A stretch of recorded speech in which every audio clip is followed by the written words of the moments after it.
Hi guys! Today we are going to dive straight into a little tutorial, one of my personal favorites because I always suffer from little tiny bumps, little pimples, little acne scars, and I'm going to show you today how to cover it in the least amount of time and get the maximum impact from it. And also your skin is going to look healthy, radiant, glowy, vibrant. You can always set it with a powder too if you want more of a mattifying effect. So stay tuned. It's only going to take a few minutes. Enjoy. The first thing I want to talk about is skin prep, one of my favorite skin preps of all time. This is a moisturizer from Avène. It's called Cicalfate Moisturizer that you can buy from the drugstore. It is extremely affordable, but so effective. It's great if you are suffering from little bumps and breakouts, or if you have acne, active acne, or even if you just want something that's going to give you great restorative hydration. It has zinc and copper in it. It's also going to restore your moisture barrier. It's just so good for your skin. I highly, highly recommend it, no matter what your skin type. It's amazing. Taken my foundation and I've applied it to the back of my hand, and I'm going to apply it to my face with a small brush. You can also do this with a sponge. You can also do this with your fingertips.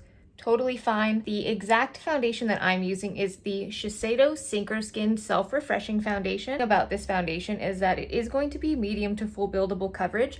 It really is made for all skin types, and it just gives you the most natural looking, beautiful skin finish. You'll be able to see when I'm done with this side of my face just how great it looks and how easy it is to apply. I love having something that just gives you a very nice, easy, natural looking finish to your skin. I don't want to have to work too hard. I want my skin to look really natural, even if I have some breakouts or some scarring. I always put some foundation through my eyebrows because what it does is it covers up those little pesky brow hairs that you can't necessarily get to with tweezers or if you're in between a wax, and it just makes everything look nice and seamless. I go straight into my hairline. It is night and day. It looks so good. Look at that. I love this foundation. Like I said, I love how it makes my skin look, and I love how it wears. So it just looks so nice and easy. Always looks like my skin. Now I do always put foundation or concealer, or sometimes both, right on my eyelid and underneath. Those are the darkest parts of my eye, and I want to make sure that I have to cover it up less with concealer, and the way I do that is just covering it with this light feeling foundation. Apply the concealer to the back of my hand, and using a very small precise brush, I'm just going to warm it up. Then I start to cover just the darkest areas of my face. So that includes my under eyes here. If I didn't cover it enough with foundation, then my eyelids definitely. I pat that in with my fingertip, make sure that looks just like skin, as natural as humanly possible. I go into the areas like this, and even if it might be a blemish or a scar, I'm still going to blend it in with my fingertip. It just gives it the most natural look, and I'm just trying to take some of that texture away. Any redness, anything like that. I'm telling you, when it comes to concealer, less is more. So try to do most of your work with your foundation. Your concealer is just going to cover what your foundation can't. So go ahead and create less work for yourself. Do foundation where you need to do foundation, and then do concealer in the areas where you just really can't cover. I don't have any blemishes on this side, but that one, if I look in the light, I can really see it. And I can also see I have a little blue vein under my eye here. So I'm just gonna cover that too.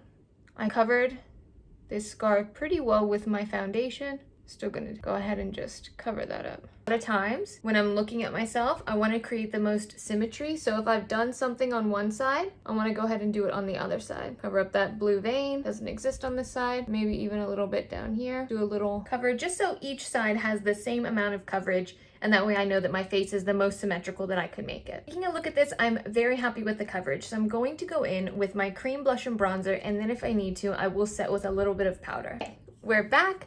We've done the rest of our makeup, and what I'm going to show you now is just a little setting powder. So if you do feel like this is too radiant, and if you do have more of an active breakout, or if you do want to cover a little bit of texture, we're gonna do that now. I take my setting powder on a powder puff, and what I do is I just place, and it vanishes.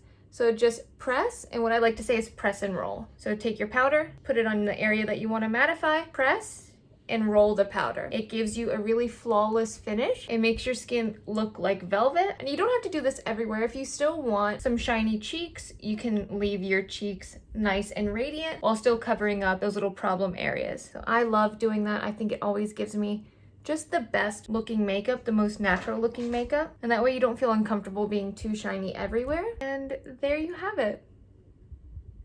Beautiful, flawless skin, whether you have active breakouts, if you have any acne scarring, you can cover it all and it still looks beautiful, fresh, and radiant. You can wear this to work, to school, visiting friends, whatever you want. It is such an easy look. It literally takes 10 minutes. It is so, so easy. If you've stuck around this long, I just wanted to give you a little snippet of just who I actually am. My name is Mallory Ossis. I am from Virginia, but I actually live in Australia, which is pretty exciting. But I've been a makeup artist for 10 very long years. I have worked for brands such as Sephora, Estee Lauder, Tom Ford, Yves Saint Laurent, a lot of beautiful, beautiful brands. And I've learned a lot of things along the way. So now I'm here to tell you all of my pro tips and I love it. It's so fun. So if you want to see something new or something I didn't cover today, go ahead and leave a comment. Let me know what you would like to see. I'd be happy to help.